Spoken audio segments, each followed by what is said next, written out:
Are you kidding me? What a stupid, stupid thing to have break.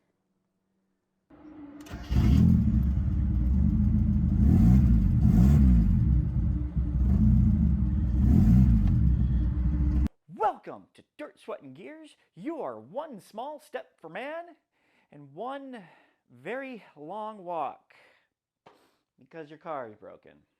We are here with my 1990 Mazda Miata. Quick recap on this car. I bought this thing on Facebook Marketplace. I got completely scammed.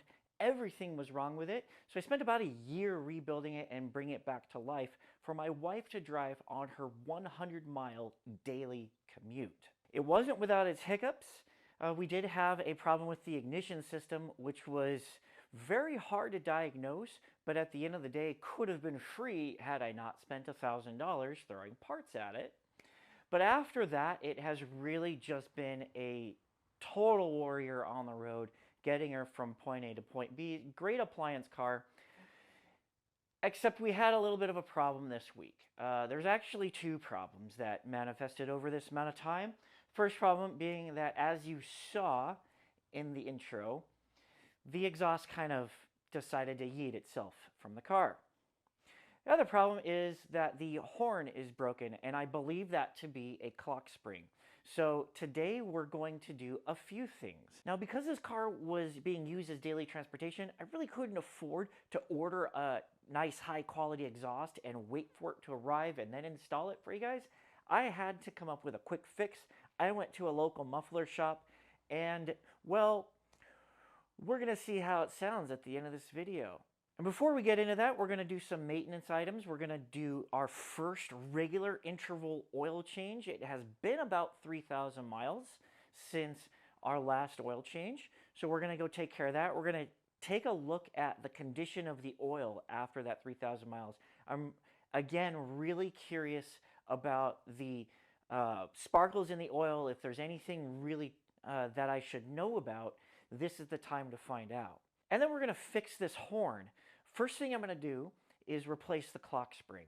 I'm pretty sure it's broken because it was really kind of giving us those signs of it breaking. First, one side didn't work, and then the other side stopped working, and it really just happened as we were driving the car over time. So that kind of tells me that the clock spring was overwound to one side, and it finally gave out. There is an incredible tutorial on how to set your clock spring by Legit Street Cars. They're actually one of my inspirations for making YouTube videos. Now, he did set his clock spring position on a McLaren, but it is exactly the same process whether you're driving a McLaren or a Miata. It's the same thing. So I will be sure to link that in the description below so that if you want to learn how to do that by some people who are way more capable and way more entertaining than me, you go over to their channel and then hopefully you'll come back. But we're not going to stop there. It's not enough that we're just going to fix the horn. That would be too boring. We are going to upgrade the horn. I have over here, what are these? I have over here a pair of Hella horns that are supposed to be an upgrade to this car. Before we go ahead and install it, we're going to bench test it, and then if it turns out to be nice and loud, we're going to stick it in this car in addition to the original horn. So that's going to mean some wiring. That's going to mean taking the bumper off. We're going to have a lot of fun. So let's get right to it. Let's start with this oil change. Before we even take anything off, let's just take a look at the oil situation going on down here. So you see here, I have quite a bit of leakage, yet the drain plug itself is dry. I also do have a brand new rear main seal, so it's definitely not leaking from there. This is telling me that it is the oil pan gasket, which unfortunately is an engine out job.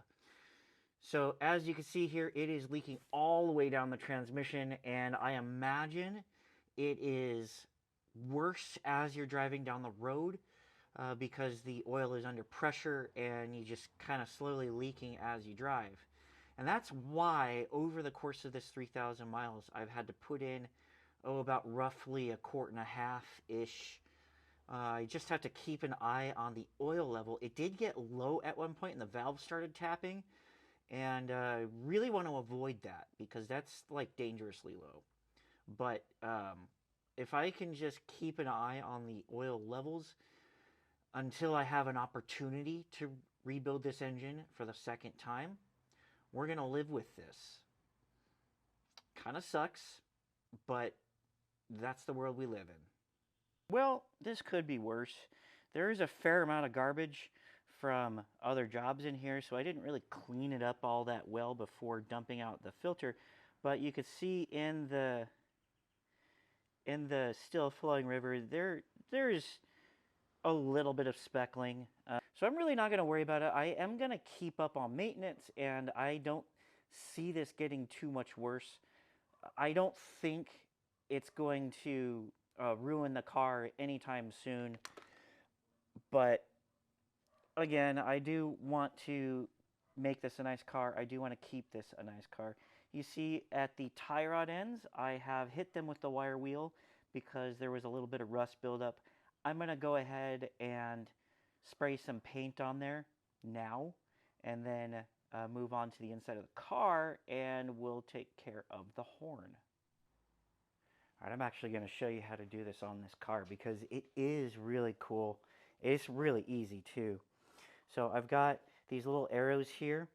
I don't know if this is the same on every car, but I can tell you for sure on a Miata, this is the way it is. You also have this little inspection window to know if the tape is getting pulled. So this is really, really cool. And it also has instructions on the clock spring itself. That I had no idea. I didn't know that the Miata actually came with instructions on how to do it. So it says here 2 3/4 turns from center. I actually did this off camera, so I can tell you right now this is centered. But let's just go ahead and put it, I don't know, right here. We actually arrived like this. I didn't know that it was center. So what I did was I just very gently turned it until it stopped wanting to turn.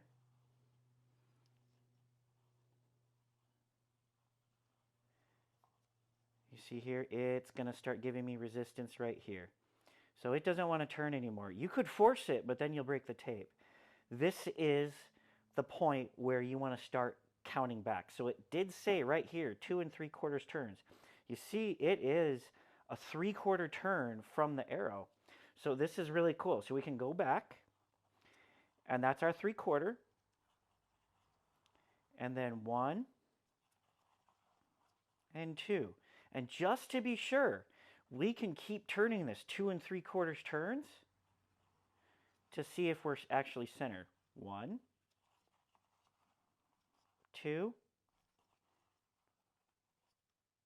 and at just about 3/4 is where it stops wanting to turn more. So this is really, really cool. We can find actual center on our clock spring. So that's 3/4, 1, 2. And off camera, I am going to check this one more time while I'm not talking to you guys. So while I had the clock spring off, I decided to get some fresh paint on the turn signal stock. While that dries, we're going to bench test this horn. So let's first bench test the stock horn. You can see there's quite a size difference between this one stock Miata horn and these two Hella horns. So let's first listen to the Miata horn. So all I'm going to do is I'm going to grab these wires, real scientific here, and this is going to be positive, I guess, and blue is going to be ground because we are backwards. Whatever though. Real productive. Let's hook up these Hella horns and see what they sound like. I'm going to hook them up, I believe the way they're supposed to be hooked up, which is in series. So these have to be, you know, positive, positive, negative, negative, so that they both fire off at the same time.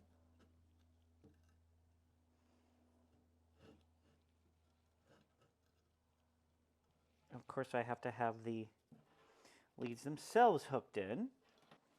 All right. Holy Jesus, that is loud. And that is pointed down at the trunk lid because, damn. Yeah, this is an upgrade. Wow. This is not a... the original Miata horn sounds to me like a motorcycle horn. It was not very good. But this is going to be the real deal. So now we got to figure out how to get this thing on the car. So when I bought this clock spring, I noticed that there were two variations of this clock spring. One came with two connectors, and the other came with a third connector. I went ahead and bought the third connector thinking I probably am going to have some extra functionality now, but actually it turns out my car comes with a third connector. So I'm really glad I did that because now I have the clock spring I need. I've got everything all hooked up. I've got the ground wires in. I've got all the screws in place. I've got this in place. This, well, it could look better, but it certainly is an improvement over what it was before. So I'll take it. I am just about ready to put this all back together, and I think I'm going to finish up in here before I continue on with my little horn project, because if I finish this up, I'll be able to walk away from the horn project at any time, and I just will continue to not have a horn. So over here, as you can see, I've got a really big start on the horn project. This is the original line out to the horn, and I'm going to use that as my switch. So the switch connects to the ground, and then the ground connects, and then when it's activated, it'll send power to the new horns. It turns out there just is not enough space to keep using the original horn without removing the bumper. And I am really lazy. I don't feel like removing the bumper. I think I can make this happen without having to remove it. So I've found a couple of mounting points for these new horns. I think it's all going to fit together. I'm going to use the original horn's location to mount the relay. And that's because I just don't want to run a whole bunch of wires across the car. There is already a yellow wire sitting underneath the passenger seat from a project that I had done in the past. This was where I had run power. It's actually, I believe, white. Might not even be yellow. But I had run power to my stereo, and then I found the actual stereo lead, and I ended up using that. So I do have an extra wire sitting underneath the car that I can run underneath through the firewall, and I can reuse this harness. I can just add the wire to it, this harness that is running out to my fans. So back here I was totally prepared to run a whole new wire, but it turned out I already had that yellow wire that was running to the front of the car. So all I really had to do back here is add a fuse. So that means I'm going to be putting this back together without really having done anything to it. So I've hooked up the battery because I am ready to test this. As you can see, the inside of the car, I've still got some reassembly left to do. But I was able to remove the yellow line that was going nowhere behind the dash and to fish it up through the existing conduit and the harness that I had created for the radiator fans. It's a little bit tricky, but I made it happen. I ended up actually fishing in yellow wire from the spool over there on this side. I ended up fishing it in, and I was able to get it down far enough to pull it, and then I taped the wires together and pulled the wire back out. So again, a little bit tricky, but it worked out. There was a little bit of length that I had to splice on. Thankfully, it was already with a length wire that I had cut, so nothing was wasted. And it is somewhere around here where the splice is, but that's with a waterproof splice, and then it's covered with shrink tubing, and then it's covered again with the conduit, so it's perfectly fine. It's not going anywhere. The only catch is I really can't fit anything else into this conduit. It's pretty full. So if I have to add something else later on, I have to run a new conduit. So you can see I've got the horns hooked up. This is just a super temporary ground here with the power running to the relay, which is literally just hanging there. And the relay is grounded to the old ground, and the signal is going to the old horn. Now let's test this thing.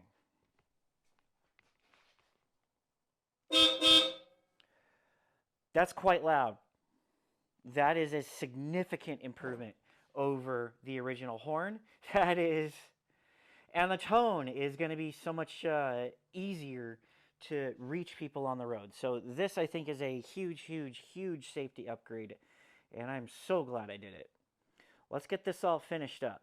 This was a little bit tough, but I found a home for everything. So there is one horn there, there's the relay, and there's the other horn.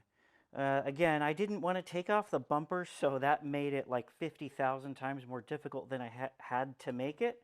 But I really didn't have time to take the bumper off, so I had to make do. And you can see the wiring, well, it needs some improvement.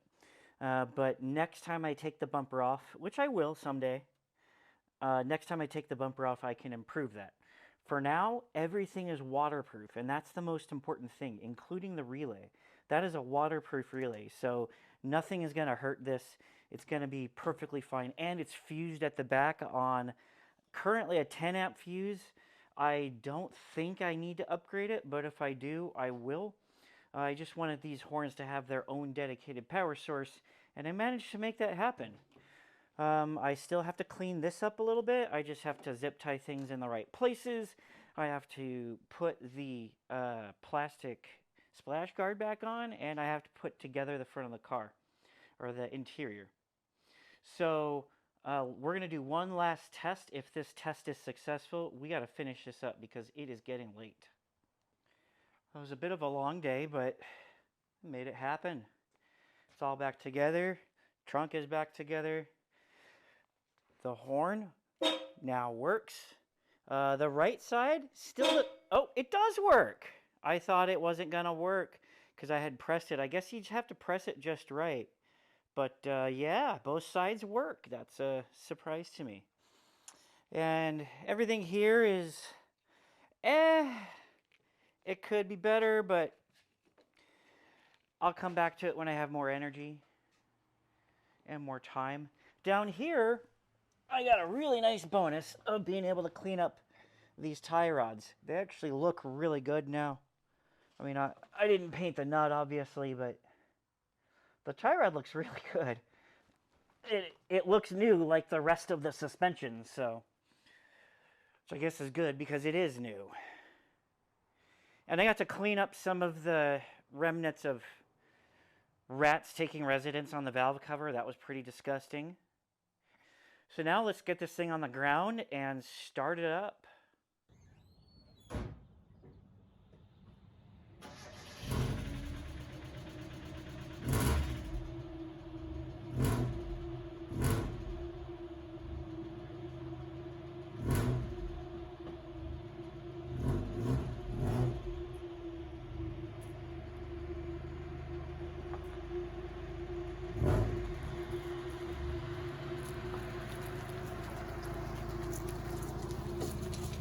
So lastly, we really haven't driven this yet since we put the new muffler on, so I really want to hear it and kind of give you guys my take on it in real time.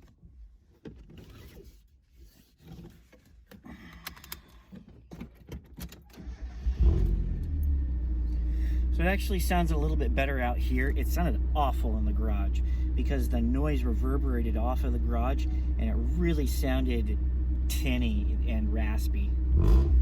It really sounds raspy.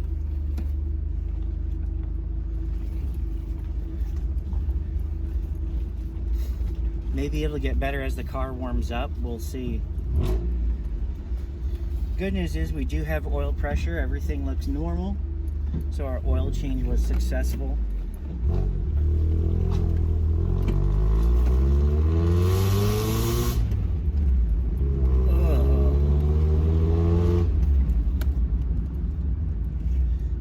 This was a really cheap solution, and it was an immediate solution to an immediate problem.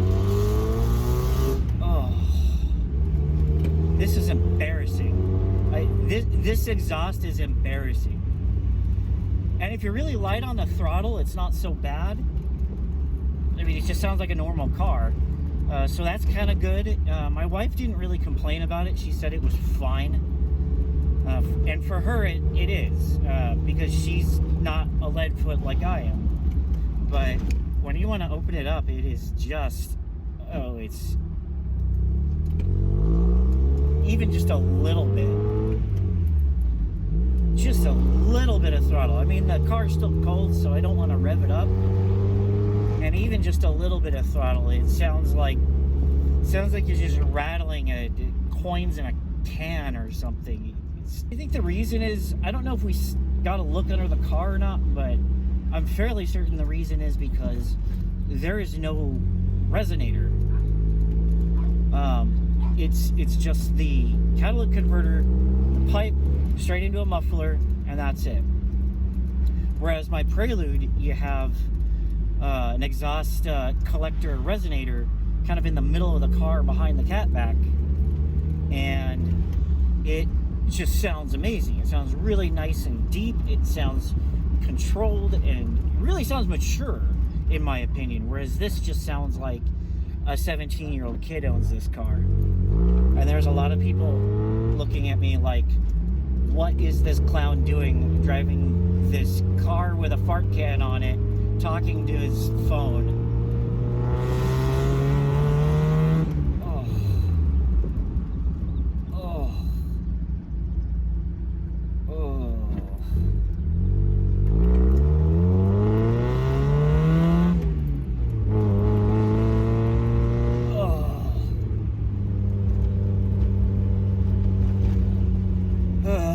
What have I done?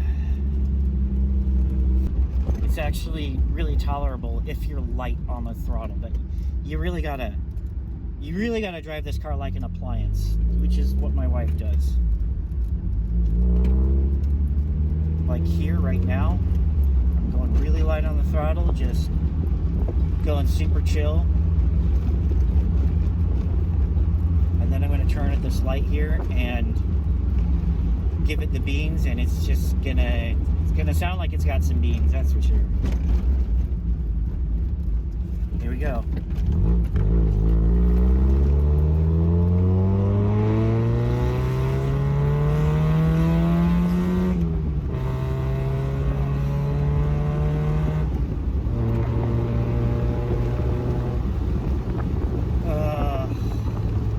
This is embarrassing.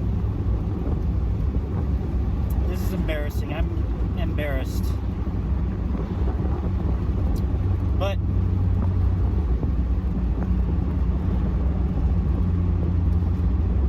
But at the end of the day, it's fine. It's gonna get my wife to work, and I can always change it later. We're gonna wrap it up for this video. There's still more to do on this car, as you could tell. We still didn't do the e-brake fix, and obviously we still got this exhaust. But we're gonna have to do that a different day. Thank you so much for watching. If you like what you see, like, share, subscribe, and comment. And if you don't like what you see, especially if you don't like this exhaust, let me know. Give me an exhaust that I should look into. I've looked into a few and I have an idea of what I want to buy, but I really want your feedback on this. If enough of you say, get this exhaust, it'll sound great, maybe I'll get it. So thank you again, and I will see you in the next video.